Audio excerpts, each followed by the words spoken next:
거절당한 순간 영업은 시작된다. 두 번째 시간, 이어서 바로 시작하겠습니다. 상담 과정에서 고객의 반대에 적절히 대응하고 거절을 이겨내는 것은 세일즈맨에게 매우 필요한 역량이다. 이 재능을 얻기 위해서는 대화의 기술과 상품에 대한 해박한 지식, 그리고 번뜩이는 총명함이 필요하다. 특히 상품과 업계 전반에 걸친 지식은 고객의 반대를 이겨낼 근본적인 힘을 발휘한다. 그저 화려한 말솜씨보다는 더욱 정확한 지식이나 정보를 주는 사람에게 더 믿음이 가기 때문이다. 세일즈맨이자 부동산 개발회사의 경영자자는 이렇게 말한다. 판매는 기본적으로 인생의 다른 모든 문제와 유사하다. 도저히 해결할 수 없을 법한 문제도 해결책이 있는 것처럼 아무리 까다로운 고객에게도 상품을 팔 수 있는 길이 있다. 장황한 말보다는 고객이 당면하고 있는 문제에 대해 좋은 답을 제시하거나 고객의 반대에 논리적이고 적절한 답을 제시한다면 성공은 99%다. 고객이 세일즈맨의 설명에 동의하도록 만드는 데에는 상품에 대한 지식이 절대적으로 필요하다. 영업이 잘 되어지지 않을 때를 떠올려 보라. 어떤 고객도 정확히 똑같은 질문을 던지지 않을 것이다. 고객이 다르면 질문에 대해 대답하는 방식도 달라져야 한다. 이와 더불어 고객의 거절을 극복하기 위해서는 필수적으로 고객의 속내가 알아내기 위해서는 반대와 구실, 핑계, 변명 등을 구별하는 능력이 필요하다. 이것은 효과적인 판매 전략을 세우는 데 있어 매우 중요하다. 또한 경계가 모호해서 이를 구별하기 위한 기준이나 방법이 마련되어 있는 것도 아니다. 다만 상품에 대해 고객이 더 알고 싶어서 하는 반론인지 구매하지 않기 위한 구실을 만들어서 하는 변명인지를 판단할 수 있어야 한다. 그렇지 않으면 아무리 시간과 노력을 기울여도 그에 걸맞은 성과를 내지 못할 수 있다. 그렇다면 반론이란 대체 무엇인가? 내 경험으로 볼 때 반론은 고객이 아직 결정을 내리지 못한 상태에서 자신과 회사를 위해 올바른 답을 찾기를 바라고 있는 상태를 말한다. 이는 후회하지 않고 신중하게 결정하기 위한 선의에서 발생하는 정당한 논리적 반박이다. 이 고객은 단지 아직 납득할 만한 설명을 듣지 못했거나 상품에 대해 알지 못해 의구심을 갖고 있을 뿐이다. 반면에 구실은 무엇일까? 이는 구매 결정을 늦추려고 모색하거나 구매할 의사는 없지만 세일즈맨에게 거절의 불쾌함을 안겨주지 않기 위해 잘라 말할 수 없어서 흔히 쓰는 방법이다. 우리는 이 두 가지의 차이를 바구니에 담겨있는 사과와 오렌지처럼 명확히 구분해내야 한다. 둘 다 맛있어 보이지만 지금 어떤 것을 선택해야 더 만족할 수 있을지를 결정해야 한다. 유능한 세일즈맨은 고객의 반론을 마음 상하지 않게 합리적인 설명으로 받아치면서 판매로 연결한다. 뛰어난 세일즈맨은 고객의 이해 제기를 판매를 진전시키는 지렛대로 삼는다. 만약 고객이 반론을 제기할 때 더 이상의 이해 제기가 필요 없을 정도로 강력한 논리를 제시하고 싶어질지도 모른다. 하지만 만약 그렇게 해서 판매를 성사시켜도 고객 입장에서는 결코 좋은 구매가 될 수 없다. 나는 모든 상담에서 가능한 한 빨리 노를 말하도록 유도한다.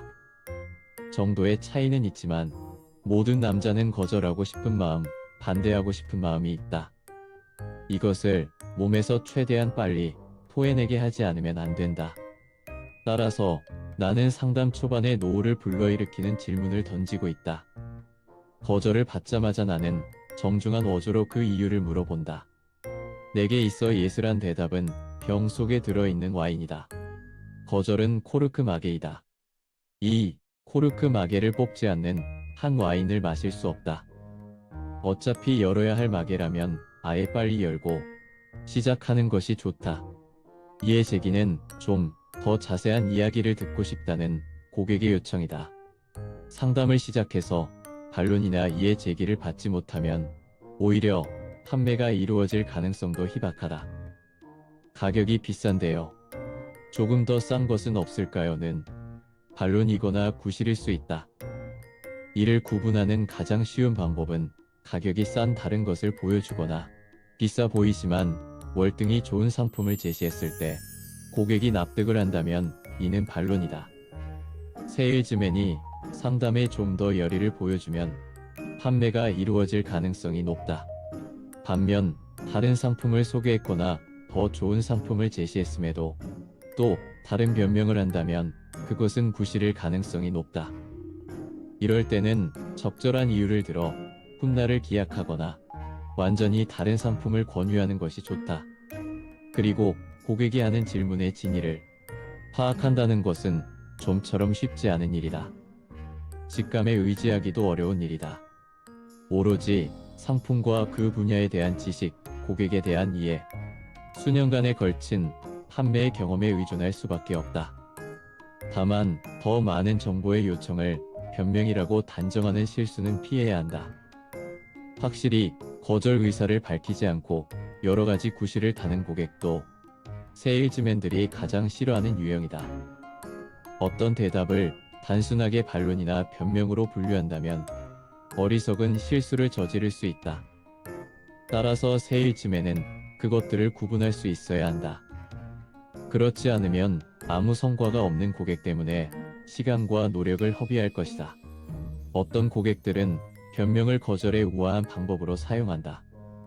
세일즈맨이라면 누구나 솔직하게 말하는 것을 선호하지만 고객이 아무리 위장해서 변명해도 금방 알아들어야 한다. 영업을 하는 한 거절은 숙명처럼 따라다닐 것이다. 거절을 이겨내느냐 못하느냐에 따라 성과는 가늠할 수 없을 만큼 차이가 날 것이다. 반대 의견과 변명은 구분하기 힘들다고 말했다. 그래서 구매 결정을 나쁜 뜻 없이 그냥 여유를 갖고 하려는 사람이 있다. 지금까지 진행된 논의로 볼 때 이제 결정해야 할 단계에 온 것 같지만 실수를 줄이기 위해 신중에 신중을 기하며 결정을 미루는 경우다.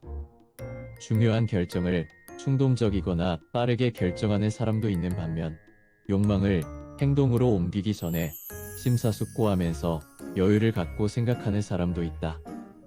이런 유형의 사람들의 말은 거짓이 없고 진심에 가깝지만 비교적 반론도 만만치 않은 편이다. 실제 영업 현장에서는 이렇게 현실적일 뿐 아니라 여유롭게 결정하는 사람들이 많다. 세일즈맨이 상담할 때 어려운 것은 고객이 던지는 선의의 질문이나 변명을 위한 구실에도 항상 성의껏 대답해야 한다는 점이다. 당연히 모두 합리적인 대답을 해야 하지만 핑계와 관련된 질문을 받을 때는 쇳길에 빠지지 않도록 주의해야 한다. 즉 질문과 대답, 대화와 토론이 판매를 성사시키는 방향으로 가고 있는지 면밀하게 점검해야 한다.